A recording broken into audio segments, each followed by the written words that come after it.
This is Rich shooting for Rich Entertainment, and here today I'm with Mr. Melvin Collins, one of the councillors of the Brentford ward. How are you doing, Mr. Collins? Well, not so bad, thank you, but it's cold outside. Okay, my first question to ask you today, sir, is how do you perceive the Hounslow Borough in the terms of how it's run and the community in general? Hounslow Borough in the last 3 years has had to overcome a succession of cuts from central government, which in its entirety will total something like £64.8 million. So the council is a much leaner and meaner council than it was 4 years ago. The statutory obligations of the council, both to its vulnerable adults and as a corporate parent, have to be the main planks of the council's work. Obviously, it doesn't play such a higher role in education now because of devolved budgets to schools. However, it plays a major role in environment, and Hounslow was one of only 3 boroughs throughout the entire country to get a private finance initiative, PFI, for the upgrading of its roads, its paving and its lighting. That started on the 1st of January this year, 2013. Okay. It's planned to go for 25 years and it's worth £800 million. Okay, thanks. Okay, when we're talking about the community, one thing is very important is obviously the youth, as they're the future. Do you feel that the youth have a say in their community? I would answer that as a councillor or a politician would, yes and no. Okay. Yes, I think that Hounslow is actually quite go-ahead with its engagement with young people. It has its own youth parliament. It engages once a year with a youth activity at Twickenham Rugby Club, which involves a number of our secondary schools. In terms of the stuff that has been removed because of the cuts, the youth is an easy target. Let's make no bones about that. And so to cut provision for young people is often perceived as the easy way to save the council money or to balance budgets. I don't happen to believe that, which is why I think it's important to engage with young people and to ask them what they want and how best we can provide it within the resources that we have available or external grants that we might be able to bring to the borough to be able to support young people outside of academia.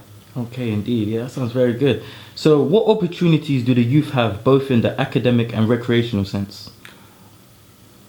Well, as you probably know now, all or almost all of our secondary schools, and certainly by September, all of our secondary schools will become academies.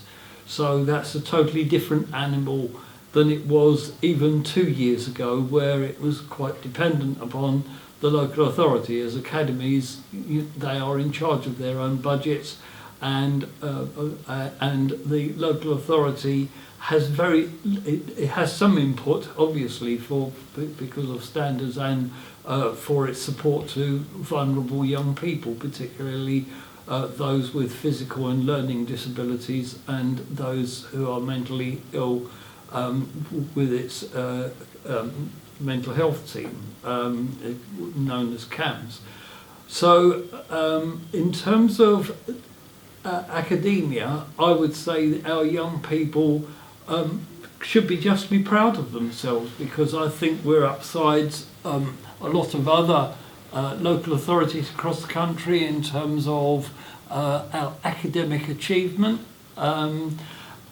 Outside of that, I'm very proud to be one of 2 ambassadors for the Duke of Edinburgh Award Scheme for the council, and this year over 820 people took part in that scheme, and our success rate for completion at bronze, silver and gold was 70%, which was the second highest in the entire 32 London boroughs. I am looking to new ways to extend the Duke of Edinburgh award scheme beyond the school provision out into our youth clubs and onto our estates, because I believe that, and you'll excuse me, sir, for saying, I believe that the perception of it being a middle-class, arty-farty white person's goal has long gone, and thank God for that. And it's all inclusive.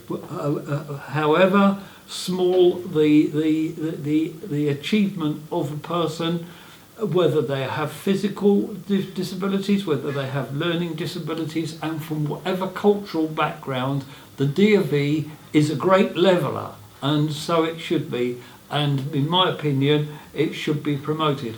One of the other things which is good, we have a football team which drives many of us supporters to distraction, but one of its great achievements is its working in football in the community, along with the London Borough of Hounslow and the London Borough of Ealing, and that right across the spectrum, not just for young people but for older people as well, has engaged. And so Brentford Football Club, outside of 90 minutes of pure boredom or great excitement at Griffin Park, extends out into the community 52 weeks a year. And so I think that that's something that this borough can be justly proud of, and the football club itself should be justly proud of.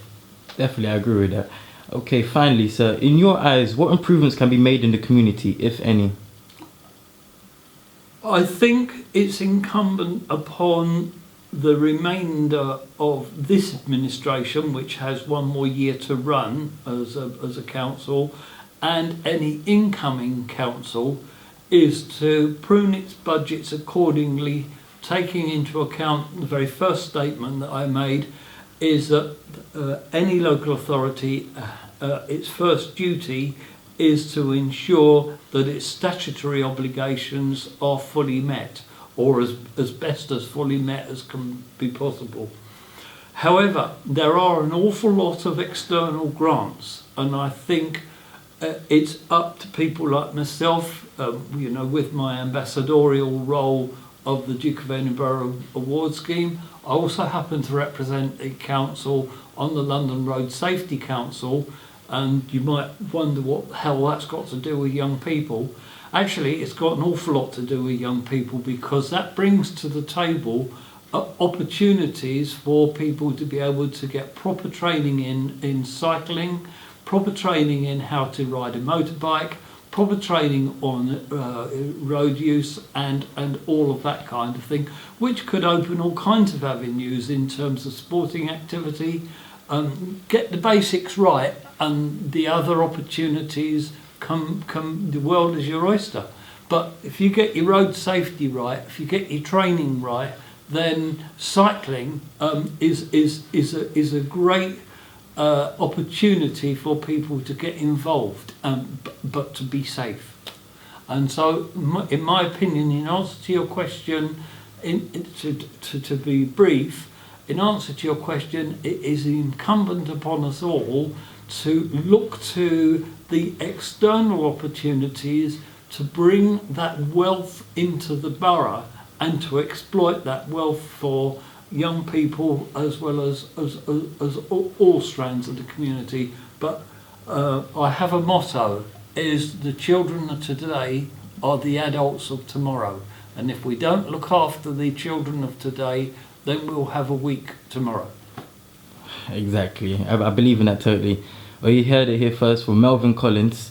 He was talking about youth and the future. Thank you for your time, sir. This was Rich for Rich Entertainment. Peace.